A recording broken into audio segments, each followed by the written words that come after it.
Welcome to another exciting episode of the Untold Stories, where we bring you exclusive interviews with your favorite sports personalities here. And today is going to be an all-ladies affair because I have one of the few ladies that distinguished themselves in the industry. Now she's no more in the industry, but excelling in the other, field that she has chosen. And after this quick break, I will definitely let you know our guest for today's episode.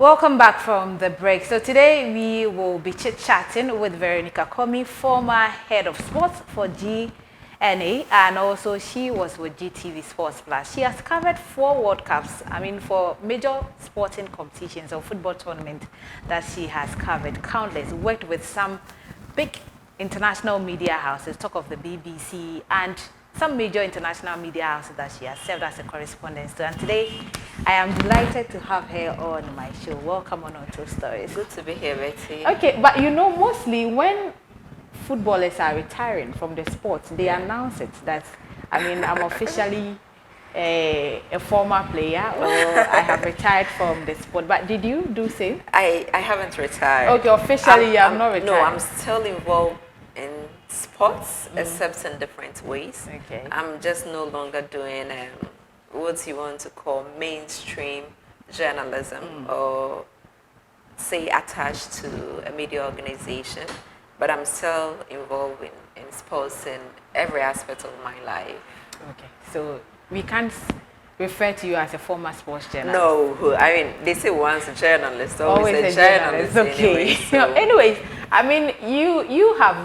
you really excelled when you were actively involved. Now it's more of you are kind of relaxed, giving way for the youngsters to also do what they can do in the industry. But just take me through from your love to being a sports journalist. I don't know if you started officially with GNA, but that is what is out there, that you were with GNA and then GTV Sports Plus. Is that where it started for you? No, sports journalism maybe began a long time ago for me. I remember back then when I was still, and before I was a teenager, I would watch football a lot. I'm sorry, but I would steal money to buy the newspapers, the Sporting Times, the graphic sports. There were a lot of newspapers then, just to read them. And I remember that somewhere around the 2000s, or before that, I would write letters a lot to the graphic sports. Okay. And then there was a time that I had a call or a communication that said that, okay, so you've been writing a lot of letters to us, a lot of features too. We pay for features. And I remember saying, you know what, I don't need the money. The most important thing is that when I go to church, I have the bragging rights. So my stories are in the newspaper. So journalism maybe began a long time ago for me. But I never dreamt of becoming a journalist. Okay. I was just a passionate sports person, football person. I like boxing. I just liked sports. And then suddenly things changed. One day, I remember that I encountered Mr. Yabodu Ayeboafo, who used to be at Graphic. He happened to be friends to my parents and advised that I pursue journalism. He had taken me to my first Swag Awards night was it 99 or so, where Abedipele, I think, won an award. Yeah. And I was so excited. And after that, he said, okay, with this kind of enthusiasm, I think you should do journalism. So that is how I pursued journalism. But then it began at Ghanaian Times, where I had my attachment and also evening news. They had evening news then. It used to come out every evening, and I wrote in the sports column. Then I was with Ghanaian Times for a while. Then when it was time for service, I was posted to GNA. Okay. I had my national service with them, and then I stayed with GNA for I think another 11 years or so. Wow, Yeah. 11 years. And you know, mostly those that venture into the print aspects of journalism, they find themselves confined. But you also looked at the broadcast aspects. I mean, how did that start for you? Because mostly we see the writers more interested in writing and not being on screen, on TV and all that. What happened was that I did a lot of competitions. I think overall, maybe I've done about 47 countries. Between the World Cups for the age categories and the Black Stars, I've done like 10 of them. So every time I traveled, you know, people were not traveling a lot. You didn't have journalists traveling a lot, except you would see a Ghanaian Times, a GNA reporter, The government institution. Yes, and GNA was often there because our stories were getting syndicated. People would always pick it, and we had a kind of arrangement. So mostly when I was out there, the radio stations or TV stations would call me for a report. And before I knew, it was like, okay, so take on this radio show or be a panel on TV. And then I had my hands full. I could write, I could speak, then thankfully I could be on TV too. So I'm just one of the few lucky ones, and that's how I had my break. Was it fulfilling for you? I mean, going into sports journalism? Yes, it was. I keep saying that it was by an accident because growing up I was quite a confused girl. One moment I wanted to be a crew member. I wanted to fly all around, and I wanted to be a lawyer. I wanted to be just everything. And then suddenly I'm a journalist, but I was so passionate. The second I entered GIJ, I knew exactly what I wanted. I just didn't want anything that didn't have to do with sports. It had to be sports. So once I was in there, it was fulfilling. For me, for where I had come from, growing up, my background, it meant I had a point to prove. And because I had a point to prove, the focus was always one. The focus is still the same, always to do well, to do better, to break through, you know, to be up there. So it was very fulfilling. I mean, my good fortune meant that I could travel around. I met a lot of players. I had seen the Ronaldinhos, the Brazilian Ronaldo, the C. Ronaldo. I mean, most of these players close at the media zone. They are tourists. I mean, most big players that you dream to, you know, to meet one-on-one. And because it had become a norm, I don't even have pictures to show because you're almost out there, you almost meet these players. So it was fulfilling. And also because you could shine at the good stories, you could compete at that level, you could be a voice in society because there were many times that people wanted to hear your thought on an issue. And from where you had come from, you are feeling like, this is great. There were stories that I broke or I worked on that changed a few things in society, and those things were quite fulfilling. And to look back and say that there were many times that you meet younger people or young ladies, and they're like, okay, because you do sports, I am confident enough to do. I would say it was very fulfilling. Now, on top of your head, how many countries have you traveled to? I mean, so far, with 47. 47 countries. Yes, wow. I've done 47 countries. Wow, taking over 50 flights, I guess. Far more because sometimes in the country I still do intercontinental travels, and some of them, especially if you're in the US, you will need to fly around a lot. In Europe, you can do train, but yes, I have done a lot of travels. Now, I mean, as a female breaking into this industry, I know it will be difficult. Even then, that there were not a lot of female there, and now that there are a lot of women that want to be in the industry, it's still difficult. But having this stereotype, this mindset of people thinking that when you are a female journalist, you go for these international competitions and then you sleep with players. I don't know if you had those tags. And I mean, when you face them, how do you conscientize people that I don't do this, but I go there to work? One of the worst mistakes I've ever made in my life is to care about what people say about me. I keep thinking today that I would have been far gone forward if I didn't care about what people said about me. If if I didn't care about what they thought of me, because naturally I'm a very private person, too private for my own comfort. And I live a life that ensures that when people say something about me, or when they feel that they have heard a rumor about me, I am 100% sure that it's a figment of your imagination because I am that private. I don't want any part of my life out there. So you are sitting there thinking, okay, if I were in her position, this is what I would do. And because of that, you think it's okay to broadcast it. And when I say this, I say it for a lot of women because I do think that in the industry, that is our biggest challenge. We face it every day. It breaks my heart to see or hear that people still face that because from the supporters who won't accept us as being good enough to our own colleagues who are men trying to spread these falsehoods because it makes them feel better. At some point, I realized that when they know they are better than you, they don't talk like that. It is when they know that you are better than them, and excuse my language, you are beating their ass with quality. When they know that you are up to it, then it's easy to spread these things. And I would like to quote my father. He says that anyone who is below you will always try to drag you down, and it's unfortunate. Initially, it was tough. You travel and come back and hear these things, and you are so heartbreaking. Let me share an experience with you, which was very awful. It took me to a lot of places. In the end, I just lost my mother. May she rest in peace. She was the one who kept me in the game. We went to the 2009 World Cup under 20 in Egypt. We came back, three ladies.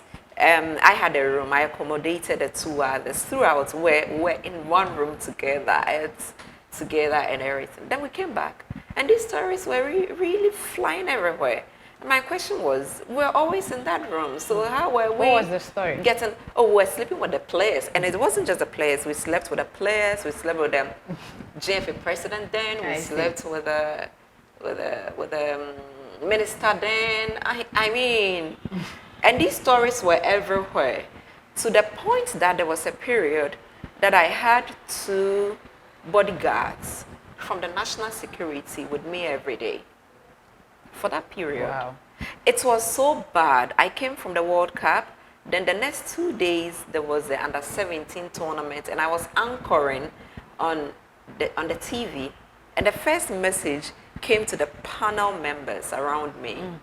That Veronica Commey slept with this. Like I had slept with 8 people, and I'm sure that you didn't even know you slept with them. No, so every day I was sleeping with like 8 people, you know, per the reports. And the other ladies, I kept seeing them crying a lot, and I was like, why are you crying? You know that's not true, so why are you crying? But obviously they could not take it. So over time, this went on for 2 months. Every day you get another test. I remember one day, I had a call from the Flagstaff House. Was it Flagstaff or Jubilee House or something? Then, and the person said, why are you getting intimidated? It was Neil and Van der Poel. I said, why are you getting intimidated? And this who are crying, you're not calling anybody. They were sending it to them too. And I said that, it's okay, I think this will be. He said, no, don't do that. So he made an arrangement. Investigation was underway to find a person. I would like to say that it was around the time that the national security insisted that every number should be registered. Because they just could not, they couldn't trace the number. Yeah. It was the person would send a test and put the phone off. And this led me to a place where I actually went to see a mallam. Wow. Yes, because of this. One Sunday morning, I had been so distressed. I told somebody, I need to see a very good mallam. The person said, okay, meet me somewhere. We went. And just to put an end to these rumors. No, not an end. I wanted to see who was behind it. Those stuff. Because it's not true. And you can't do that. The person will say, I'll make sure you kill yourself in some of the messages. Wow. Yes, it was that bad. So I remember I went to the mallam. He said, okay, my bat's not say. We sat, I was with the person. And I had money. I think I had about I was carrying a lot of dollars. I don't even want to mention it. And then he asked why I came. I told him, okay, sir, we came back and these things are flying around. It's not true. And I really want to know who is behind it so that I can deal with the person. Then he said, he was quiet for a while and said, you know I'm old enough to be your father. I said, yes. So if you meet someone old enough to be your father and the person advises you, I think you should take it. I'm quoting him. I said, yes. He said, you know what? Leave this to God. Wow. This is not worth it. I left in anger. I said, they will say you people are powerful and all that. You know nothing. How do you, as for this advice, I could give myself. Why are you giving me this advice? But the benefits of hindsight, it was a good thing. So I just left. I came home. I was very sad. My mom had noticed. She asked me. I said, Ma, we traveled when we came back. This is what is flying around though. Then she said, you know what? Don't mind these people. And she used a quote in the book of Esther to motivate me. And since that day, I decided, okay, don't pay attention to this. But I can't say it didn't affect me. It affected me a lot emotionally. It didn't do me a lot of good. And it made me even wanted to recoil to myself a lot more, because how are we all working together and you people are happy just to push us down with these things? Because you know that for a woman, when they talk like that about you, that's one area that hurts. Thankfully, that was then. This is now, because I actually know the truth. So go ahead, I mean, feel free. If that's what is making you sleep well at night, I'm sorry, but I don't even respect that opinion. But I mean, you never got to know whoever was. No, I never got to know. And I mean, during the World Cup, one journalist that's most respected by many in the industry, Captain Smart, made a similar, statement with regards to allowing female journalists to sleep with the players, and that's the reason why, they bring bad luck to these players. I don't know if you heard that statement, but how did you feel as someone that have followed the Black Stars, followed other national teams, worked so hard to make sure you bring stories out there for people to consume? I got very upset when I heard it. I was so upset. My question was, why would a media organization give platform to no other person but someone who is supposed to be one of us, someone who is supposed to be a voice, to spew such nonsense? You can't encourage that. It's not fair. You don't do that. Not even behind people, let alone right on TV. How disrespectful does it get that people try to work and that's how you bring them down? I was really disappointed, especially because the organization lead is a woman. I'm thinking, protect people. It's only fair. The person's only crime or our crimes had just been to make sure we are working. How hard is that? Only because we are in an industry where it's dominated by men. But you see, we have done well. There are many things that you will say is right in this industry, and most or some could be attributed by the female. So you don't just put people down because that's what make you feel okay. Did the ladies, or are the lady journalists the ones on the pitch? It's funny. These players do their own things. Plenty. We just don't talk about them. Just for you to think that because a journalist is there and a journalist is doing right. My thing is do better. If you talk like that, I'm sorry. I have no respect for you. Well, during your time, you were a huge critic of Nyantichi's administration, and we saw most of your stories trying to make sure that things were done right. Now, comparing that administration and now, it's still early yet to judge Keto Kriku, because Nyantichi has been there for so many years. But there is a school of thought that believe that the current state of football did not start today from Keto Kriku's administration. In terms of what? Quality? In terms of quality, in terms of stadium attendance, in terms of, how football, the development has declined. We used to be the powerhouse in Africa, but it seems we are losing that quality. But if you look at then his administration and now, do you think that the GFA, both previous and present, are to be blamed for what's happening currently? I mean, we all are to be blamed.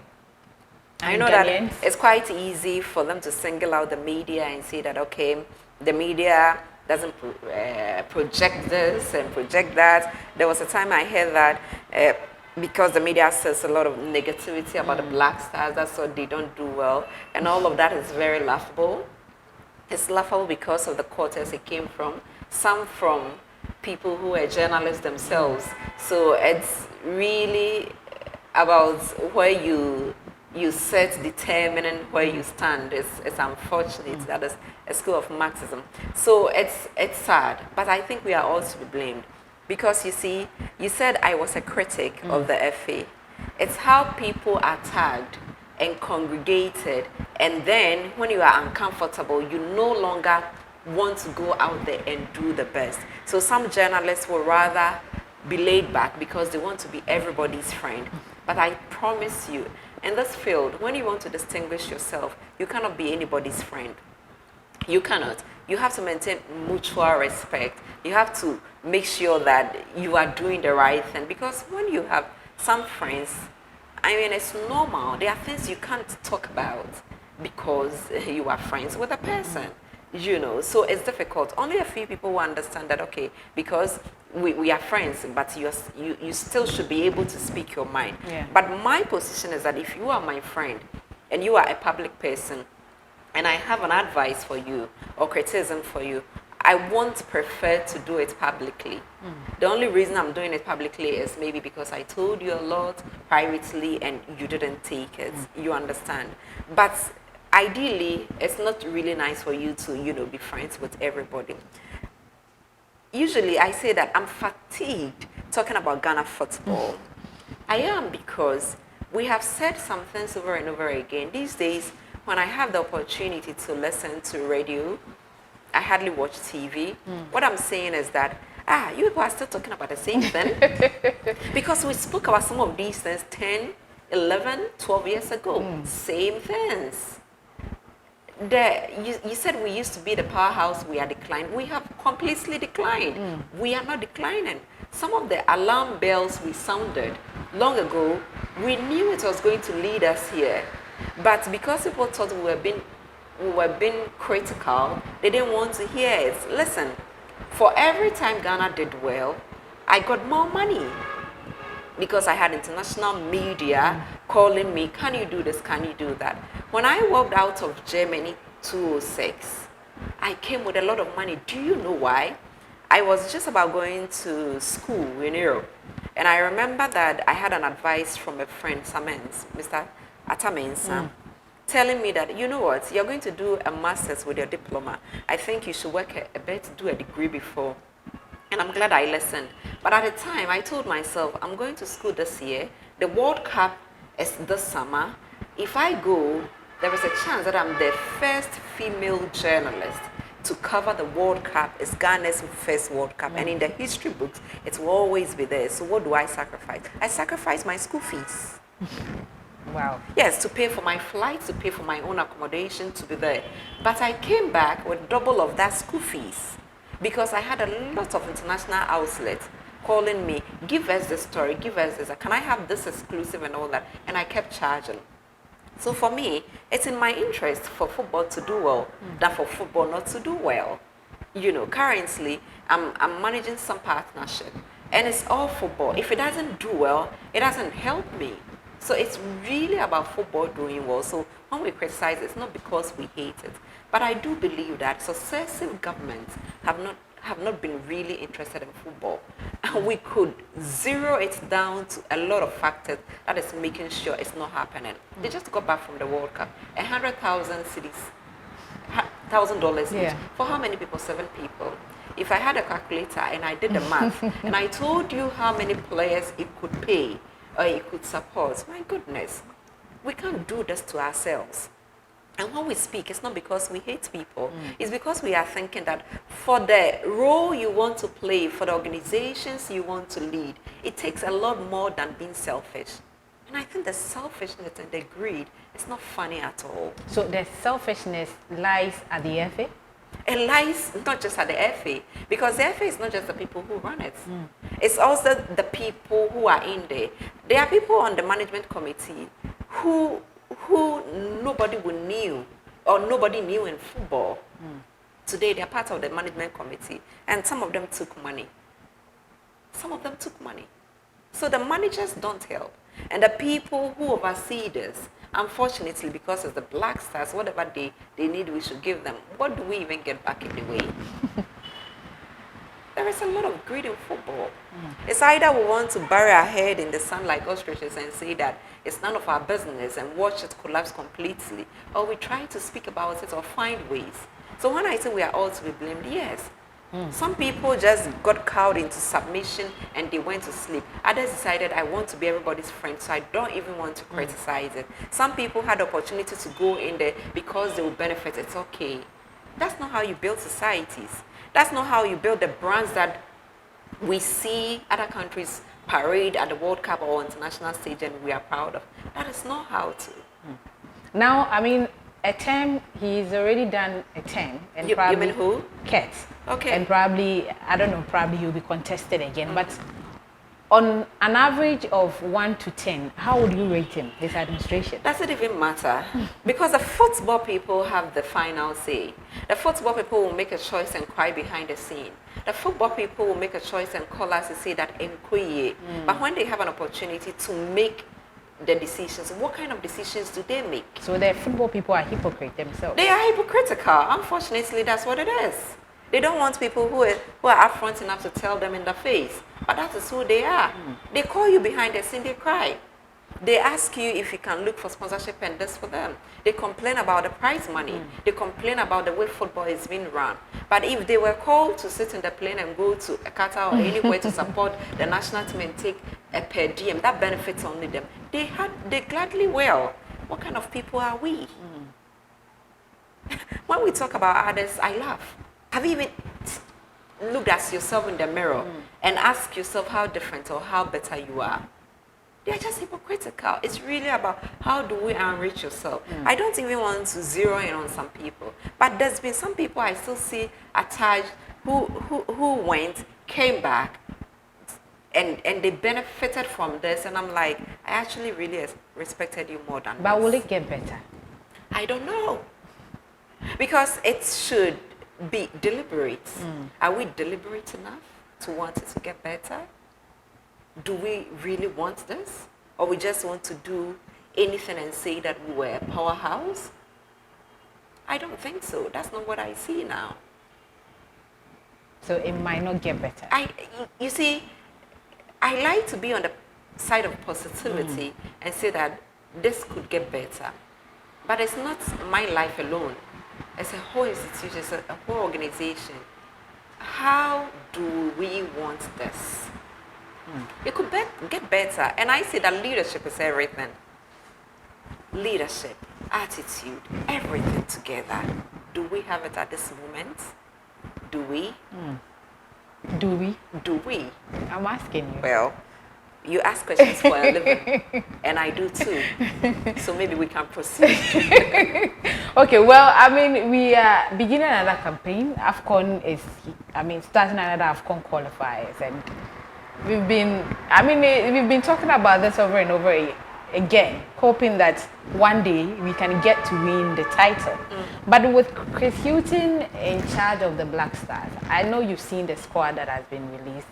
I mean, they are starting the work. We don't know if they will be the main architect to be on the field when we qualify. Usually not the case. Not the case. Yeah. But do you see the Black Stars making wave if indeed we get to qualify for the AFCON?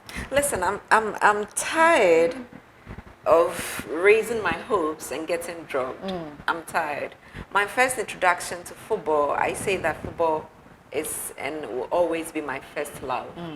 You know, when I got to see football, I didn't know it, I didn't understand it, but the feeling I had was so genuine. That was 92. I remember I walked into a room, people were really happy.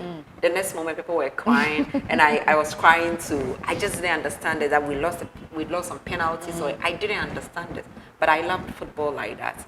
And since that day, I have hoped, wished that Ghana will lift a trophy. I have sat there close enough to think that this is the time we're winning and we don't.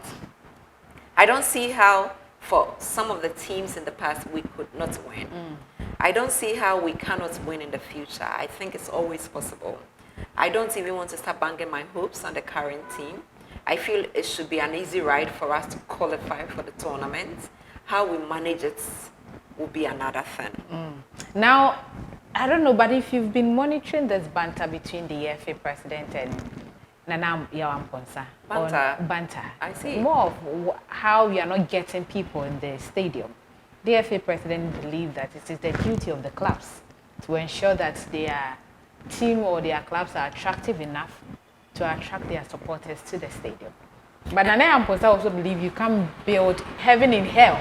And so even if they are making it attractive, if the game is not attractive itself, how do they bring the people to the stadium? But to you, do you think that we can, because this has been there, I don't think that low attendance started today. Yeah. It's been there Many over years. a decade, yes. Yeah. Do you think that we will get to that point where people would go and sleep at the stadium just to wait for their favorite team to play? Do you think we will get there, and what can we do to get there? I was at the stadium on Sunday from 8 a.m. until For the 1:30. game? I didn't watch the game and I left. But at 1:30 when I was leaving, I said that this will be an empty stadium, and it's sad. It's sad because we have spoken in the past about all the things we can do right. On that Sunday, United was going to play Liverpool around the same time. Yeah. That was the game I watched, by the way. In the comfort of my home. You actually ditched the Ghana Premier League to watch. I didn't ditch it, but for everything around, I looked for comfort. And because I wasn't working, I wasn't compelled to watch the game. It meant that I had a choice. So it tells you that people have choices to make. What provision have you made to ensure that when people have choices to make, they choose you? Basic. The football fan today is very sophisticated. They have competing brands, superior brands. Let's not kid ourselves. Forget anybody who says that Ghana football is the best in Africa, please. Forget that person.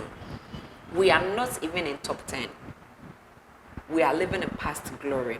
You have superior brands like the EPL, La Liga, others. When we were growing up, it used to be football made in Germany. If GTV brought it, then we would watch it. Yeah. It used to be sports highlights every Monday. It's no longer the case. I could have an app on my phone and I'm watching football on the go, isn't it? Yeah. So people have their spots all over. People go there to watch. Those who want to watch in groups and all that. I like to watch football alone or not with a lot of people. Others want that opportunity. So if people have to pay just one city to be in the sport and watch an European game, which they are crazy about, than to take a transport to the stadium, come and watch a game that is not very attractive on poor pitches. But even in Europe, still people are going to the stadium to watch football. So that is Europe. I was talking about pitches. I was talking about star attraction. I'm trying to drive home the marketing of the game. How are we marketing our games? And who is this responsibility hitched on? The clubs or the FA? It's a two-way affair. Everybody will have to play a role. You cannot say it should be just the responsibility of one person. I mean, how does that work? Why do they have media rights in Europe? Because they do understand that the media will be the one to showcase it out there for people to see. So media will have a role at all costs. If the media right here is exorbitant that people can't pay, you have to find a way to make sure that it's syndicated so that it reaches a lot of people at a go. There is so much they have to do. And you cannot just lay the blame at the doorstep. There was a time I heard the media is to blame for the decline of the football because you speak too much about foreign football. My goodness. There is a problem.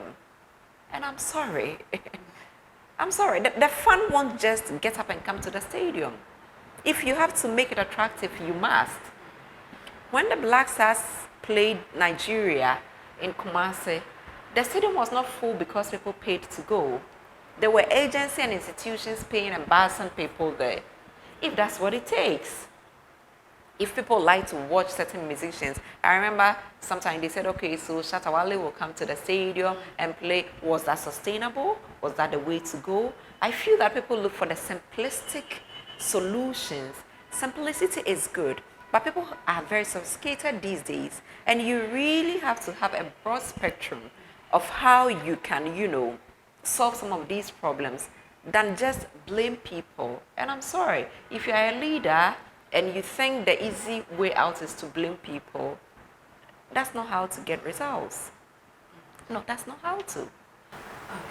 Well, we'll be wrapping up very soon, but let me find out this from you. Did you make a lot of money in sports journalism? No.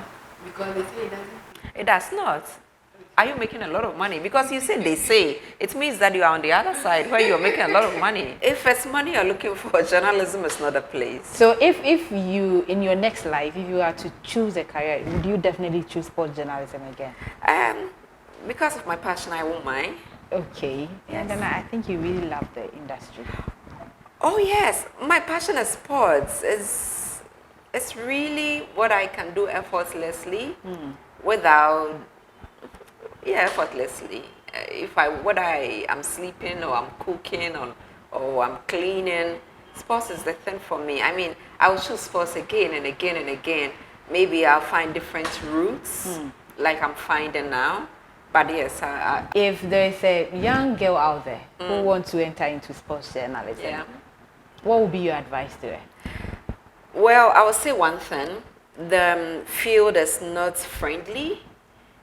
Vultures everywhere, sadly. Very few people wish you well. A lot of people think that, what are you doing here? It's our space. You are a girl. Girls don't belong here. They don't say it, but they show it in their attitude. Many of the men you compete with don't want you to do well because they think it bruises their ego. And for you to distinguish yourself, you have to know your game. It's nice to be fashionable and look good and, wear nice clothes and smell good. But I'm sorry, what is going to make you distinguish yourself is none of that. It is your quality. It's what you know. You won't have a seat at a table, no one will give you.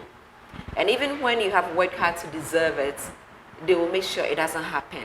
But what will make the difference is what you know.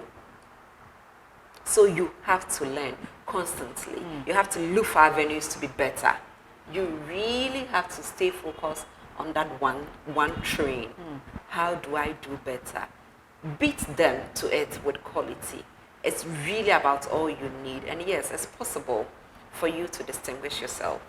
And are you impressed with the current crop of female sports journalists? Yeah, there are a lot of you doing well. I mean, you see a lot of them leading organizations, and you see people like you with a voice out there, stating your opinion without getting scared, trying to project the women's game, being equal to the men when you have to spew the facts about a topic or sport. And it's a good thing, because my dream was to see a lot of women in the space do well so that we can have a late claim that, of course, we are as good as you. We are not trying to be men.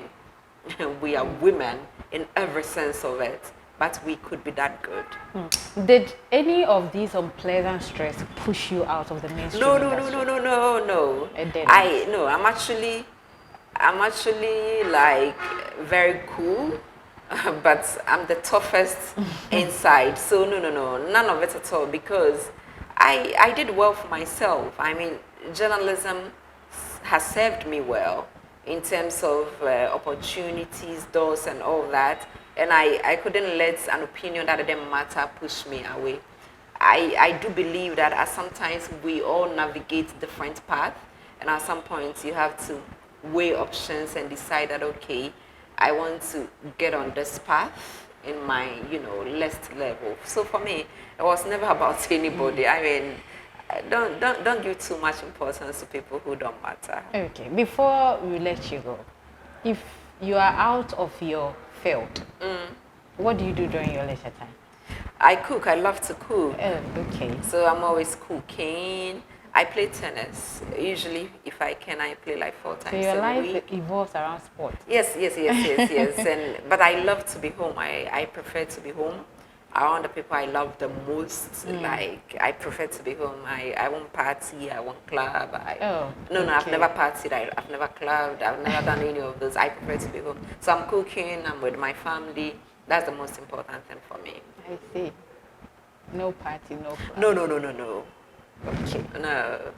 I think maybe one day we have to invite you to a party. Let's see. Because I don't know how to dance. I don't drink.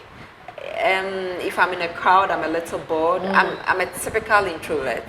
I don't know how I ended up on TV, but I'm a big introvert. I really would love to be with myself and maybe just a few people at home. Wow. Yeah. If I had to make a choice between going to party and being at home, trust me, I will be in bed alone.